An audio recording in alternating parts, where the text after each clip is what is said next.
Welcome to কবিতা কিচেনে। তো আজকে আমি তোমাদের করে দেখাবো দুদুলের একটা রেসিপি। তো দুদুলটা তোমরা কিভাবে রান্না করো আমি জানি না, তো আমি আজকে ছোলার ডাল দিয়ে করব।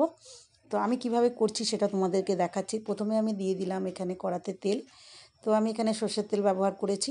এর মধ্যে ফোড়নে দিয়ে দেবো দুটো শুকনো লঙ্কা। তো এই রেসিপিটা তোমরা কে কীরমভাবে তৈরি করো আমাকে কমেন্ট করে জানাবে, আর আমার রেসিপিটা তোমাদের কেমন লাগে সেটাও আমাকে জানাবে। তো আমি এখানে ফোড়নে শুকনো লঙ্কা আর গোটা জিরে আর দিয়ে দিলাম একটা বড় পেঁয়াজ। তো আমি পেঁয়াজটা ভালো করে ভেজে নেব। আর তোমরা কে কোথা থেকে দেখছো সেটাও কমেন্ট করে আমাকে অবশ্যই জানাবে। এরপরে আমি পেঁয়াজটা ভেজে নেব একটু লাল করে। তো এই দুদুলের এই রেসিপিটা খেতে অনেক ভালো লাগে। তোমরা রুটি বা পরোটা বা ভাত যা দিয়েই কেন খাও না কেন, এই তরকারিটা দুদুলের খুব ভালো লাগে খেতে। আর হিন্দিতে এটাকে নেনুয়া বলে। তো নেনুয়া বলো বা দুদুল বলো। তো এরপর আমি দিয়ে দিলাম আদা আর রসুনের পেস্ট।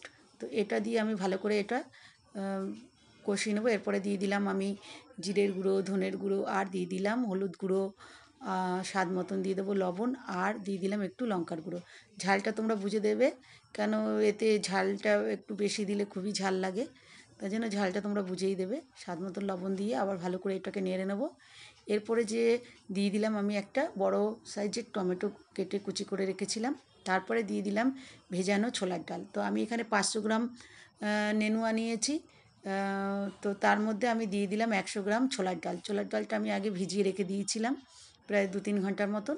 তো ওটা দিয়ে আমি ভালো করে এটা মশলাটাকে দিয়ে কষিয়ে নেব। আর দিয়ে দিলাম আবারও 2টো কাঁচা লঙ্কা দিয়ে দিলাম। তারপরে আমি যেই মশলাটা কষানো হয়ে গেল আমি নেনুয়াগুলো দিয়ে দিলাম। তো নেনুয়াটা দিয়ে আমি আবারও ভালো করে নেড়ে নেব। তো আমাদের বাংলায় এটা ধুদুল বলে, আর হিন্দিতে নেনুয়া বলে।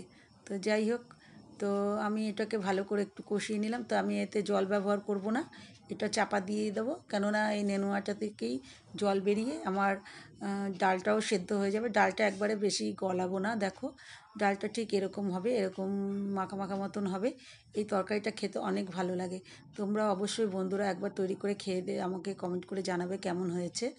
তো চলো, আমার নেনুয়া রান্নাটা তৈরি হয়ে গেছে। আর এর উপর থেকে আমি একটুখানি গরম মশলা দিয়ে দেবো। তো একটু গরম মশলা দিয়ে দিলাম। তো আমার নেনুয়া রেডি।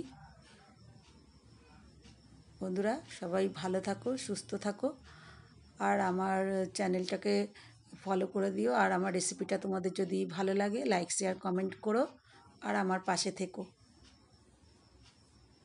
তো চলো, আমার নেনুয়া রান্নাটা হয়ে গেছে। টাটা, সবাই ভালো থাকো, সুস্থ থাকো।